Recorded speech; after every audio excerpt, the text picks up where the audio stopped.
listening to Web Sleuths Radio with Tricia Griffith, right here on LA Talk Radio. Hey, we're back for week number 2. Good evening and welcome to Web Sleuths Radio, our very second broadcast. My name is Tricia Griffith. I'm the co-owner of WebSleuths.com. And according to some people, certifiably insane, which would explain why I want to run a true crime discussion forum. I need to give a shout out to our wonderful moderators at Web Sleuths. They've really been helping in the Caylee Anthony forum as this trial gets underway. There's a lot of them, and these names of people, these people volunteer their time literally day and night to help Web Sleuths run as smoothly as it does. That's Beach, Kimster, Why Not Divine, Nurse Be Me, Harmony 2, Wise Old Owl, Kent, J.B. Kent, Panthera, and pitching in to help our wonderful Adnoid, Daisy 7, Grandma J, and J. Bean, and I do apologize if I have forgotten anybody. Tonight, my guest is Florida attorney Richard Hornsby.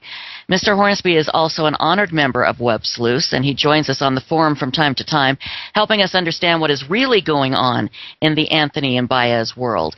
Also joining us is the amazing admin Kimster to chat about what's going on with the forum, and I'll be checking in with both of them in just a moment. But we'd like to take some calls tonight, so why don't you pick up the phone, call us at 1-818-602-4929. That's 818-602-4929.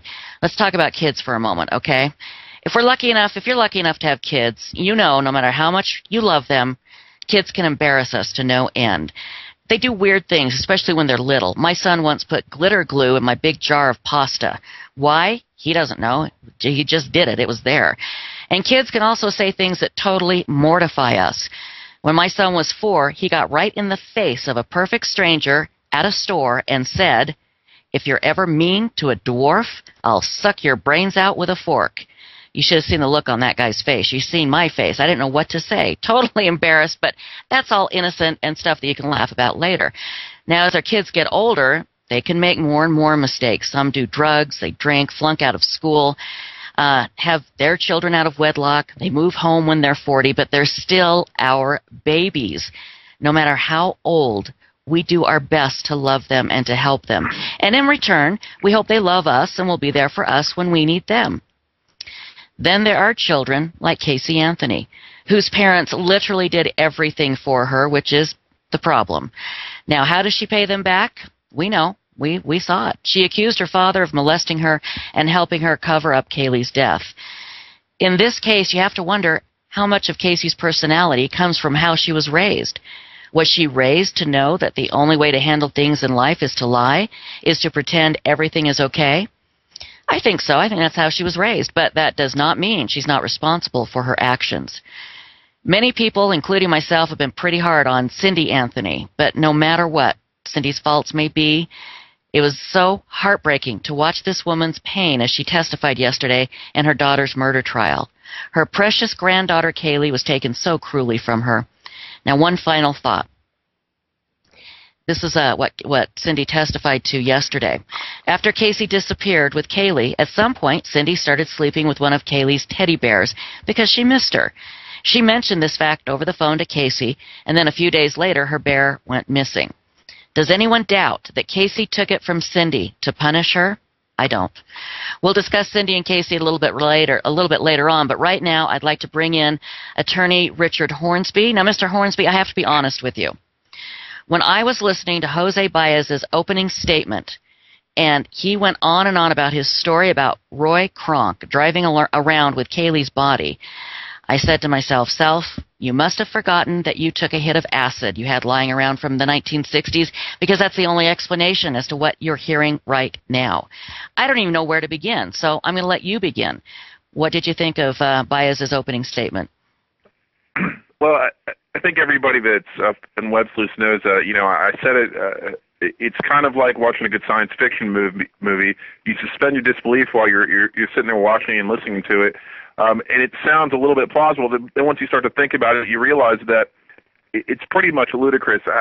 I've thought about it for a long time, and I don't think Jose Baez knew who his audience was meant to be, which is the people sitting 10 feet in front of him, not the talking heads that are on TV and things like that. His opening statement to me appeared to be more of a a made-for-TV event than it was a made-for-a jury of your peers event.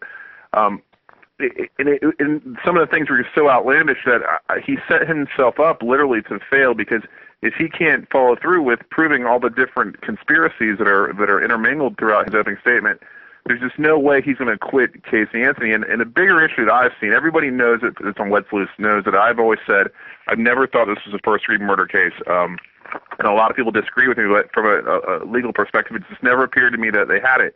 However, with that story, and if they really try to pursue that, I literally could see Jose Baez and Casey Anthony either testifying themselves or arguing themselves right into what will become a first-degree murder case, because they've now taken what was the weak issues and they've almost proven that the state is correct, that Casey Anthony really is that diabolical and that sinister and that psychotic that she would make these allegations and encourage her attorney to. Two questions. First one, what was the story? I still don't get what he was trying to say about Roy Kronk. Why did Roy Kronk carry around Kaylee's body for so long? And explain that first, and I'll follow it up. I don't really understand it either. It was clear that Jose Baez hadn't really thought that particular issue through. I think his theory is that Roy Kronk initially called 911, in that if that was the case and he's not entitled to the reward that was offered for the way it happened, or something along those lines. I'm not sure if I got it backwards, but I think the bottom line was he was trying to say that Roy Kronk realized that if he didn't discover the body in the correct way, he wouldn't get the reward. Therefore, he moved the body so that he could somehow get the reward of $250,000. That's kind of what I thought, but I wasn't sure. I was like, what the? I just didn't get it. Hey, studio, I'm hearing some feedback here. I'm hearing myself double. That's pretty freaky. Anyway, let's take a phone call. We have our very first phone call on Web's Loose Radio. Hi, who's this? Hi, this is me, Mom. Me, Mom. Welcome to Web's Loose Radio and Richard Hornsby and Kimster. What's your question?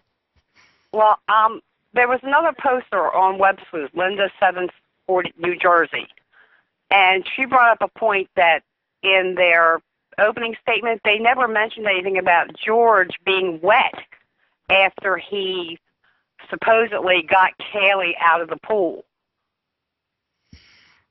Well, would they bring that up, though? Well, the devil's in the details. And they're not mentioned. Are we going to hear anything, do you think, about them George putting the ladder back on the pool, or the ladder was already there? And how did he get Kaylee out of the pool, if that's their scenario, which nobody believes? Mr. Hornsby, why don't you go ahead? I think what there is a lot of feedback, by the way. Yeah, there is. If we could fix that, that'd be something that a lot of the readers have got to realize is that the details are supposed to come out through the witnesses. The purpose of opening statements was supposed to be more broad strokes. The reason that opening statements went so long is because this isn't a crime that happened literally over, a few hours, and that's where all the evidence is.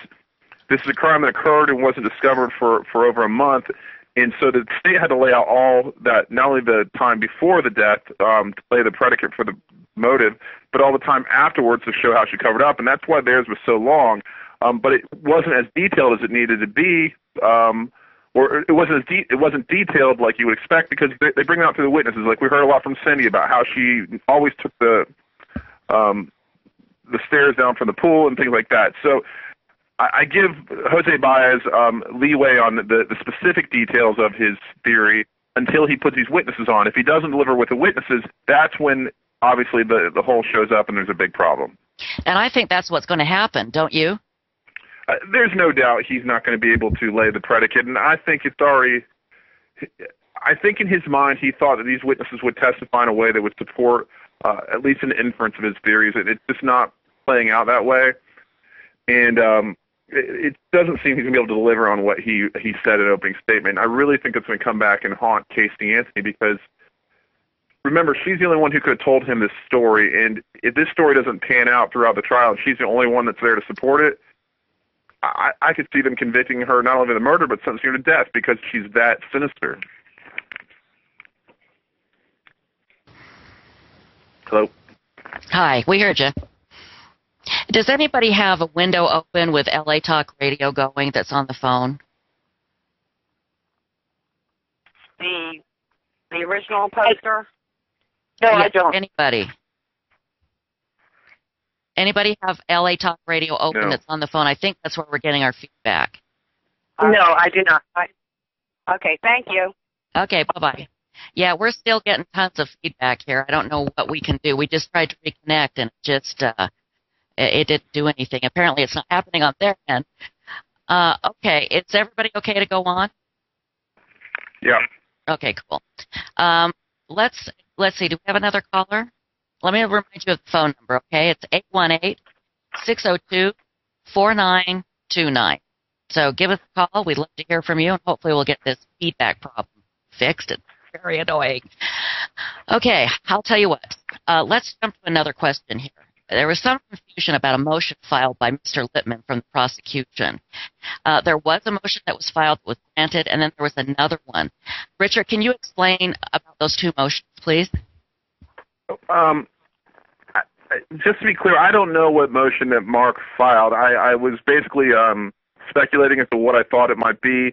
Once it was pointed out to me, I guess Think Tank, the member, pointed out that the state had made which was basically an oral motion asking that Baez not be allowed to infer or question about certain issues until he establishes the facts to support the theories or whatnot. But if that's the case, that kind of negates the need for Lippman to do it.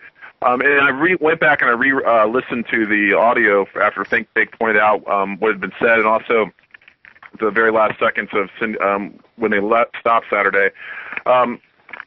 I'm not sure what Lippman's motion might be. I'm not so sure anymore that it's something to try to keep the defense from talking about George.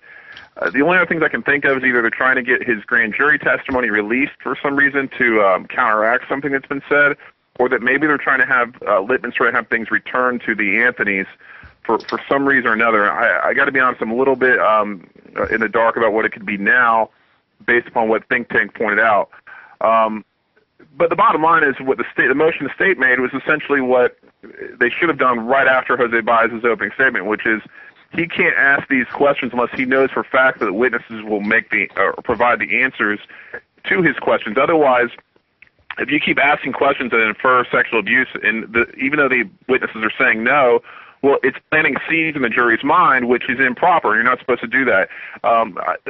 For the readers that follow me, you saw I point out a case, which is really the case that brought the downfall of Nancy Grace. She did the very same tactics, and when she was a prosecutor, and the Georgia Supreme Court admonished her wholeheartedly. So that type of stuff is not permissible. It's good that the state finally did it. It'll be good to see if Judge Perry holds the Baez to his feet to the fire.